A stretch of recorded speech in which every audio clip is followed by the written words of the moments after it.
Olá, meus irmãos, tudo bem? Eu me chamo Gabriel Vasconcelos, tá bom? Sou irmão de vocês de comunidade aí. Sou consagrado filho da luz, tá bom? Fiz o Despertar Ignis em 2016. Então tô no Lumen desde 2015.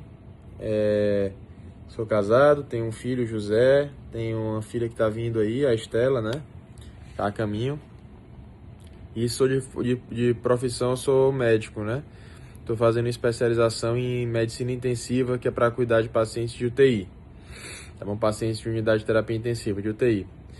E o Leandro me chamou hoje para conversar com vocês sobre um tema, mas antes de começar eu queria fazer uma breve oração com vocês, tudo bem? Então, em nome do Pai, do Filho e do Espírito Santo, amém. Vinde Espírito Santo, enchei os corações dos vossos fiéis e acendei neles o fogo do vosso amor. Enviai, Senhor, o vosso Espírito, e tudo será criado, e renovareis a face da terra. Oremos. Ó Deus, que instruíste os corações dos vossos fiéis com a luz do Espírito Santo, fazei que apreciemos retamente todas as coisas, segundo o mesmo Espírito, e gozemos sempre de sua consolação. Por Jesus Cristo, Senhor nosso. Amém. Peço a ajuda do Senhor, meu Deus, para, junto com esses irmãos, fazermos deste tempo de formação, deste momento, que é um tema tão cotidiano, tão corriqueiro, tão simples, mas que sirva para o anúncio do Evangelho e para o anúncio da vossa palavra. Mãe de Deus e minha mãe, eu ofereço a Senhora esse momento de formação, peço sobre cada um dos corações que está ouvindo, e principalmente sobre o meu. Peço que ore por esses irmãos das casas e também por mim, que nos ajude em nossa caminhada de cada dia. Ave Maria, cheia de graça, o Senhor é convosco, bendita sois vós entre as mulheres, e bendito é o fruto do vosso ventre, Jesus. Santa Maria, Mãe de Deus, rogai por nós, pecadores, agora e na hora de nossa morte. Amém. Do Pai, do Filho e do Espírito Santo. Amém. Então, o Leandro, ele me pediu para falar sobre um tema que é isolamento, né? Mas antes de falar sobre esse tema, a gente podia falar como, sei lá, como o pessoal fala, né? Como qualquer coisa, uma ONG, como uma aula em saúde, mas não, isso aqui é uma escola de santidade, né? Então eu tava, quando o Leandro mandou esse tema, eu tava pensando assim, uma coisa interessante, né? Por que é importante a gente falar sobre esse tema? Para ter o conhecimento? Também para ter o conhecimento. Mas é verdade que isolamento ele não é uma coisa fácil, né? E faz sentido que não seja, porque Deus não nos criou para ser só, né? Deus não nos criou para ser isolado. Você pegar desde os primeiros seres humanos lá, os caras já viviam em comunidade, né? Eles sempre viveram em comunidade, porque isso é uma coisa natural pra gente. E a gente, frequentemente, quando vive só, isolado, né, sente falta disso. Até os monges cistercienses, né, os caras que passam lá, não sei quantos meses distantes uns do outro, né, no meio do deserto e tal, sem se falar, eles têm os momentos de comunidade, né, que eles juntam, se congregam ali na Páscoa, tudo, porque isso é uma realidade necessária para a pessoa humana, né? Nós somos feitos para ser família. E família é uma comunidade. E nós, a Obra Lumen, somos uma família. Não é verdade? Então é compreensível que o isolamento ele seja uma coisa difícil, uma coisa custosa. Você pega lá desde o Gênesis, né? Deus não fez o homem para ser só. Quando ele criou a mulher, não falou, agora sim, carne da minha carne, sangue do meu sangue. Por quê? Porque ele não foi feito para estar sozinho, né? Então é importante a gente saber que esse tema que a gente vai falar é uma coisa que muitas vezes custa. Mas que, obviamente, é um tipo de isolamento que a gente está falando, temporário, transitório, né? Que ele serve só por aquele período, para depois que aquilo ali passar, as pessoas poderem conviver com segurança, né? Para as pessoas passarem por esse momento de enfermidade, né? Esse momento mais difícil, com segurança. E evitar a transmissão de algumas doenças, principalmente para as pessoas que convivem ali próximo dela. Não é isso? Porque é isso, apesar de, justamente como eu falei, a gente não foi feito para viver isolado, a gente quer proteger quem a gente ama, né? A gente quer proteger a nossa família, a gente quer proteger os nossos irmãos. Então, por amor aos nossos irmãos, frequentemente, essas medidas, em algumas situações específicas, de algumas doenças específicas, elas são necessárias. Não é isso? E aí, dito isso, é importante a gente começar falando os tipos de isolamento que tem, né? Veio à minha cabeça, assim, 4 tipos principais de isolamento, né? É o isolamento que a gente chama de aerossóis, o isolamento de contato, tá bom? 3 tipos, isolamento de contato, isolamento de gotículas, isolamento de aerossóis. Vamos ir para esses 3 tipos.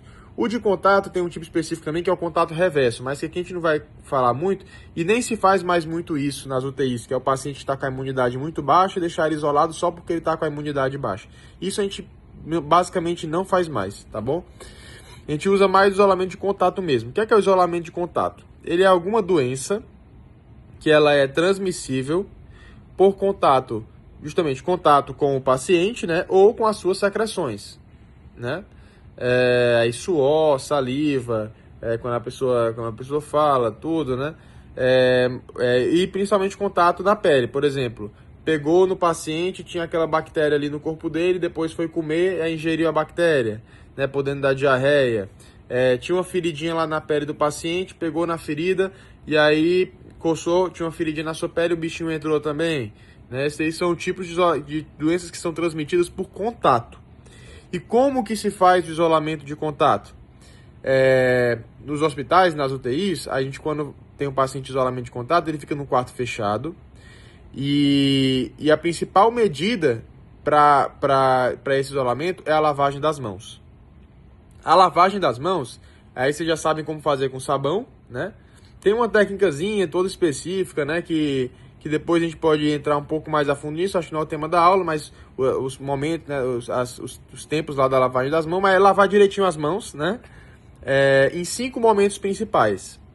Antes de entrar no quarto daquela pessoa, que geralmente fica um quarto fechado, antes de entrar no quarto, antes de tocar a pessoa, antes de tocar qualquer coisa do quarto, depois de tocar a pessoa ou qualquer coisa do quarto e depois de sair do quarto.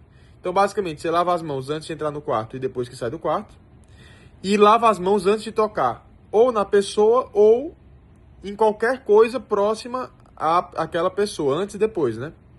Então, são os momentos da lavagem das mãos, né? Antes e depois de entrar ou sair do quarto, e antes e depois de tocar qualquer coisa dentro do quarto, seja a pessoa, seja alguma coisa que esteja dentro do quarto, porque aquelas coisas também estão contaminadas com aquele bichinho que a pessoa carrega, tá bom?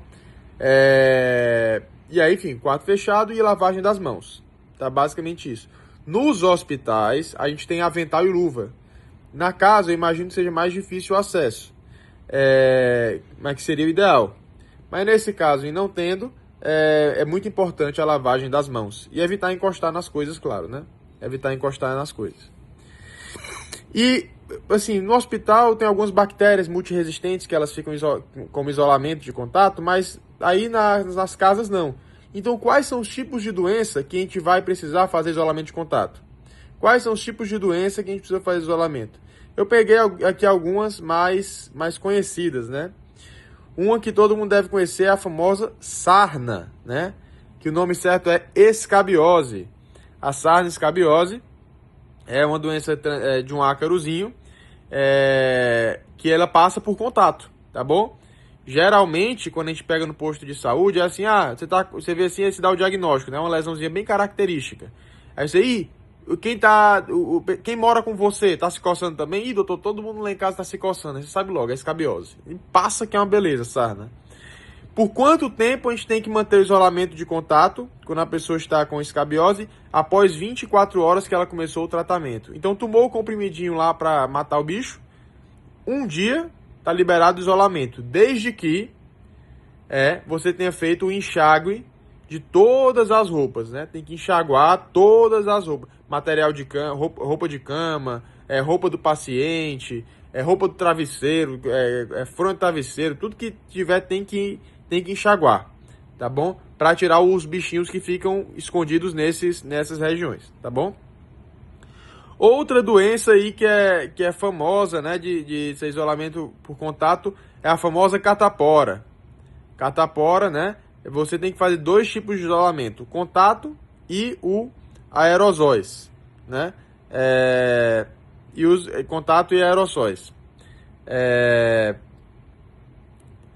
O aerossóis eu vou explicar depois como faz, mas contato vocês já aprenderam. E basicamente quanto tempo que a gente mantém esse isolamento? Tanto contato como aerosóis, quem está com catapora, até deixar de aparecer bolha. Quando todas as lesões tiverem a crosta, aí tá liberado o isolamento. Se tiver uma lesão que for bolha, não for crosta ainda, tem que ficar isolado, tá bom? Ah, mas catapora não tem muito, o que tem muito é cobreiro, né? Cobreiro, todo mundo conhece cobreiro, que é o famoso herpes zoster, né? Que a gente chama. Catapora é a varicela zoster e o cobreiro é o que a gente chama de herpes zoster. Primeiro é mentira, viu aquele negócio que quando o cobreiro fecha a pessoa morre, isso é conversa do povo, tá bom? Mas o cobreiro é o mesmo isolamento da catapora, viu? É contato e aerossóis e você mantém até que todas as lesões tenham virado crosta. Outra doença que às vezes o pessoal fica em dúvida, né, se isola ou não, é a diarreia, né? A diarreia é só alguns bichos específicos que isolam. Quando você tem diarreia na casa, não tem como dizer. Então, assim, em regra, não precisa isolar, a não ser que tenha aparecido claramente um bicho mas que geralmente a gente não tem esse diagnóstico, tá bom?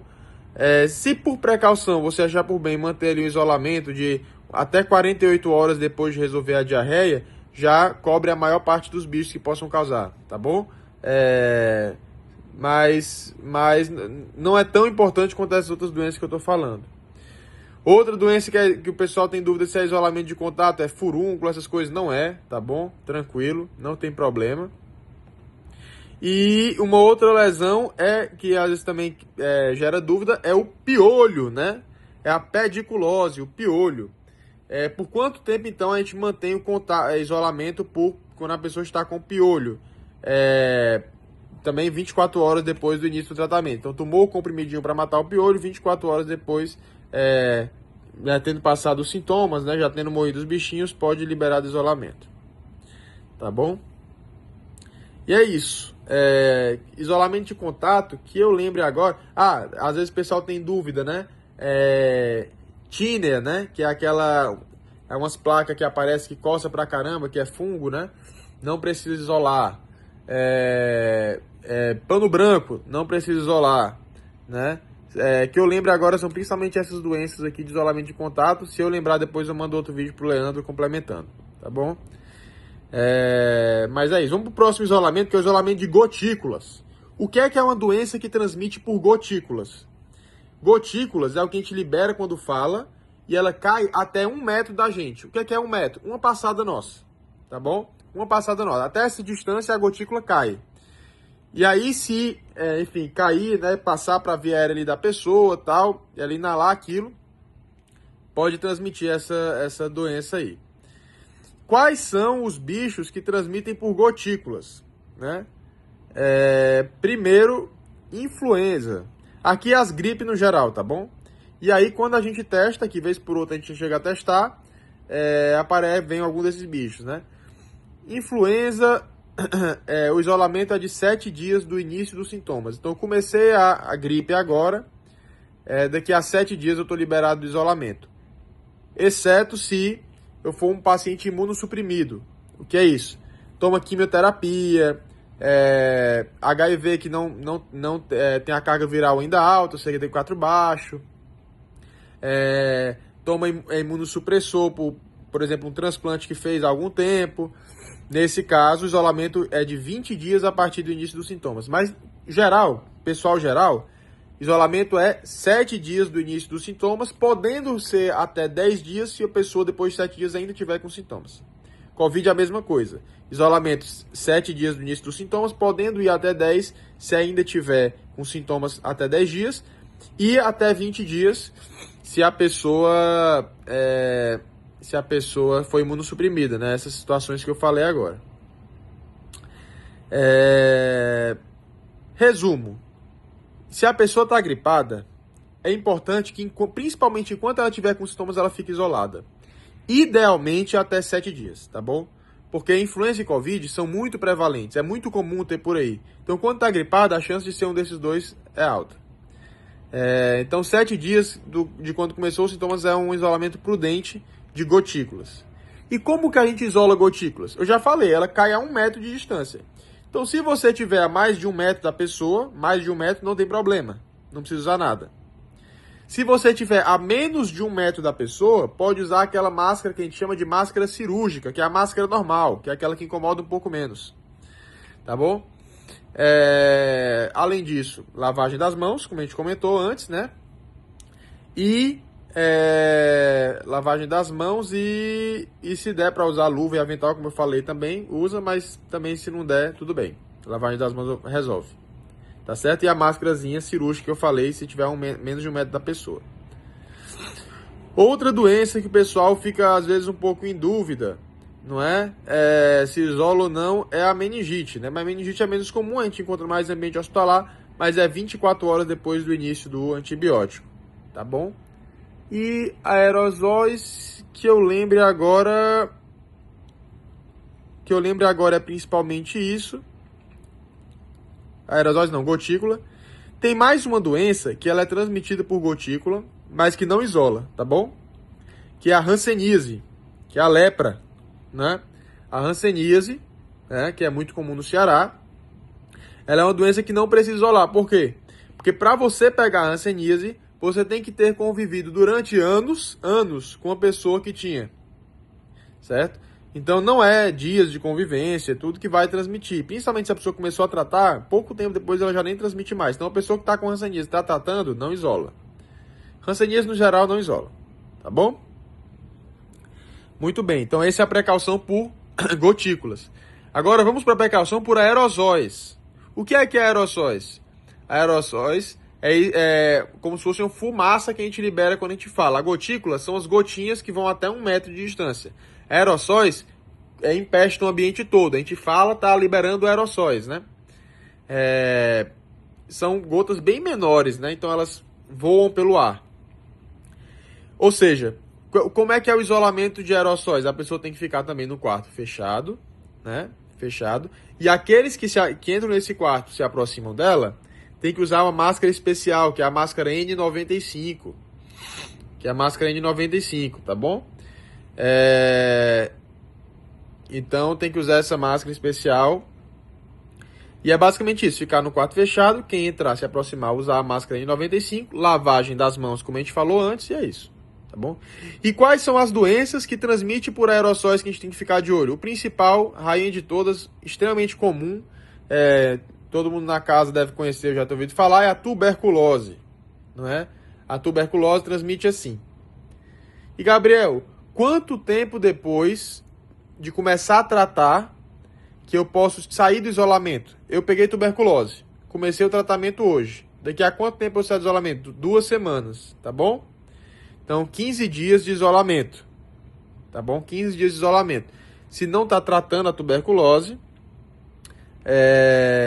precisa começar a tratar para depois de 15 dias sair do isolamento. Tem lugar que pede exame para sair do isolamento, tem lugar que não. Aí na casa não precisa de exame para confirmar, né? 2 semanas tratando, muito difícil de transmitir. Tem algumas tuberculoses, alguns tipos específicos que elas não transmitem mesmo, tá? Mas isso daí é com o médico que vê, né? Regra geral, a pessoa está com tuberculose. Principalmente tuberculose pulmonar, que é aquela tuberculose que dá tosse, a tuberculose no pulmão. Estou falando tuberculose no pulmão, tá bom? Tuberculose no pulmão, 15 dias de isolamento depois que começou o tratamento. Isso é importante, porque transmite muito. Tá bom? Deixa eu ver aqui se eu estou esquecendo alguma coisa. E principalmente é importante que tenha melhorado os sintomas essa parte da tuberculose também, né? E aquelas outras 2 doenças que eu comentei mais cedo, né? Que a gente também isola, que é tanto a catapora quanto o herpes zoster. Que a gente isola também, além do contato, a gente isola também por aerossóis. Mesma coisa, lembrando até desaparecer todas as crostas. Tá bom? E, bom, eu acho que é isso. Eu acho que deu para a gente conversar aí sobre as principais doenças infecciosas, contagiosas, que a gente tem aí no ambiente, né? Eu acho que deu para sanar as principais dúvidas e finalizar com uma outra reflexão, né? A gente começou pensando ali que, poxa, é difícil, né? Viver ali o isolamento, mas a gente faz ali por amor ao irmão. E a gente tem que lembrar isso, né? Principalmente pro irmão que tá ali isolado, não é só isso, mesma coisa, lembrando até desaparecer todas as crostas. Tá bom? E, bom, eu acho que é isso. Eu acho que deu pra gente conversar aí sobre as principais doenças infecciosas, contagiosas, que a gente tem aí no ambiente, né? Eu acho que deu para sanar as principais dúvidas e finalizar com uma outra reflexão, né? A gente começou pensando ali que, poxa, é difícil, né? Viver ali o isolamento, mas a gente faz ali por amor ao irmão. E a gente tem que lembrar isso, né? Que principalmente pro irmão que tá ali isolado, não é só ruim pra gente que tá do lado de fora, mas principalmente para ele, né? Então é um momento que eu acho que assim é importante a gente olhar para aquele irmão com profunda compaixão, né? Porque ele com certeza está passando por um momento de sofrimento, isolado, né? Todo mundo lembra talvez aí da época da Covid, né? Muita gente sofreu com isso, né? Ficou trancada, muita depressão, ansiedade nessa época. Então é um irmão que eu acho que, né, é importante, né, que a gente ofereça aí as nossas orações, reze por ele, né? Da forma que seja possível, com todas as precauções, os cuidados, esteja perto dele, né? E ajude ele a passar por esse momento, a cuidar para que esse irmão se recupere logo e logo a vida possa voltar normalmente, tá bom? Eu espero ter abordado aí os principais temas, né? Se tiver algum específico, pode me mandar, me falar, o Leandro tem meu contato, pode mandar a dúvida para mim. O Leandro mandou para mim, Gabriel, o irmão perguntou tal coisa, eu respondo, mando áudio, tranquilo. E aí ele conversa com vocês. Se também quiser que eu explique mais alguma outra doença que não ficou claro, eu gravo outro vídeo explicando, tá bom? E qualquer dúvida, qualquer necessidade, a gente está à disposição. E podem contar também com as minhas orações, tá bom? Todo dia eu rezo por vocês, viu? Então é isso aí, meus irmãos. Vamos finalizar rezando a nossa Mãe do Céu, pedindo a ela ajuda a consolidar tudo isso que foi falado em nosso coração e a viver com a graça de Deus, né, as devidas precauções, os devidos isolamentos, conforme nos manda o nosso Senhor. Ave Maria, cheia de graça, o Senhor é convosco. Bendita sois vós entre as mulheres, bendito é o fruto do vosso ventre, Jesus. Santa Maria, Mãe de Deus, rogai por nós, pecadores, ora e na hora de nossa morte. Amém. Em nome do Pai, do Filho e do Espírito Santo. Amém. Valeu, pessoal. Abração.